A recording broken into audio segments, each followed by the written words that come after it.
Question number 16. Study the four statement A to D given below. ठीक है, 4 statement पढ़ने हैं जो दे रखी है नीचे की तरफ. ठीक है, सिलेक्ट द 2 करेक्ट वंस. इनमें से 2 सही ढूंढनी है हमें. स्टेटमेंट कौन सी है आउट ऑफ देम. 4 स्टेटमेंट दे रखी है, इनमें से 2 कौन सी करेक्ट है वो बतानी है. तो पहली स्टेटमेंट जो दे रखी है ए, वो कहता है कि definition of biological species was given by the Ernst Mayr. तो ये वाला जो है बिल्कुल ठीक है. अर्नेस्ट मेयर ने ही डेफिनेशन दी थी बायोलॉजिकल स्पीसीज की. चलिए नेक्स्ट है. बी कहता है कि photo period does not affect reproduction in plant.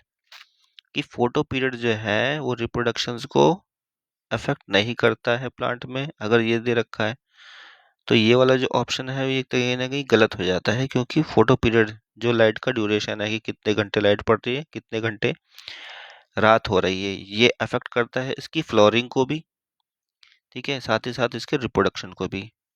तो ये जो स्टेटमेंट दिया हुआ है ये स्टेटमेंट तो हो गया गलत, क्योंकि फोटो पीरियड इसमें बता रखा है कि रिप्रोडक्शन को अफेक्ट नहीं करता, जबकि ये करता है फ्लोरिंग को भी और रिप्रोडक्शन को भी. थर्ड ऑप्शन है जो सी है, वो स्टेटमेंट कह रहा है कि बायोनिमल नोमेनक्लेचर जो है सिस्टम, ये गिवन बाय आर.एच. विथेकर. आर.एच. विथेकर ने बायोनिमल सिस्टम ऑफ नोमेनक्लेचर दिया. तो ये गलत है. ये इन्होंने नहीं दिया था, ये दिया था कैरोलस लिनियस ने. ठीक है, तो ये भी स्टेटमेंट गलत हो गया. डी ऑप्शन, डी जो है स्टेटमेंट वो कहते हैं यूनिसेलुलर ऑर्गेनिजम्स. ठीक है, यूनिसेलुलर जो ऑर्गेनिजम्स हैं, ठीक है, जो सिंगल सेल वाले होते हैं, reproduction is synonymous with growth. Reproductions और ग्रोथ दोनों एक ही चीज है. ठीक है, बिल्कुल सही, ये स्टेटमेंट सही है. बैक्टीरिया हमें दिखाई नहीं देता है, इसलिए जब वो एक बैक्टीरिया मल्टीप्लाई होकर के बहुत सारे बैक्टीरिया हो जाता है, ठीक है, तब वो हमें दिखता है कि हाँ यहाँ पे कुछ ना कुछ ग्रो हो रहा है. ठीक है, तो हम उसके रिप्रोडक्शन को ही ग्रोथ कंसिडर करते हैं. एक बैक्टीरिया से 2 बैक्टीरिया होना रिप्रोडक्शन है, और बैक्टीरिया के रिप्रोडक्शन को ही हम यहाँ पे ग्रोथ कंसिडर कर रहे हैं. तो ग्रोथ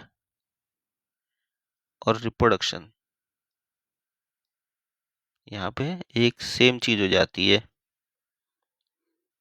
ठीक है, तो इसके बेसिस पे जो हमारा करेक्ट आंसर होगा कौन सा होगा, ए और डी होना चाहिए. तो ए और डी यहाँ पे मिल रहा है, तो सी आंसर हमारा राइट हो गया इसका.